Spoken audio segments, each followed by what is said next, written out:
আজকে তারা রাষ্ট্র নিয়ে ব্যস্ত, আর আমরা মোল্লার গোষ্ঠী 500 টাকার হাদিয়া নিয়ে ব্যস্ত। কথা আজকে বিক্রমপুরী সাহেব জুলাই যোদ্ধাদের প্রথম সারির হওয়া সত্ত্বেও তার পক্ষে বয়েজ রেস করার আজকে কেউ নাই। আজকে আমাদের আলেমদের এই অবস্থা রসুলের সেই হাদিসকে স্মরণ করিয়ে দেয়, যেটা আবু দাউদে এসেছে 4297 নম্বর হাদিস হিসাবে। একই হাদিস মুস্তাদে আহমদের 22397, একই হাদিস মুআজামুল কবিরের 14522 নম্বর হাদিস হিসেবে এসেছে।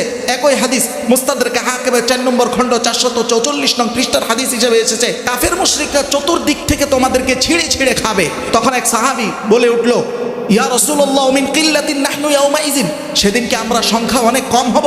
রাসূলুল্লাহ তখন বললেন, বাল আনতুম ইয়াউমাইযিন কাসীর, সেদিন তোমরা সংখ্যায় বেশি হবে, কিন্তু ওয়ালাকিন্নাকুম গুসাউন কা গুসাইস সাইল, কিন্তু তোমরা হবে স্রোতে ভেসে যাওয়া খড়কুটার মতো।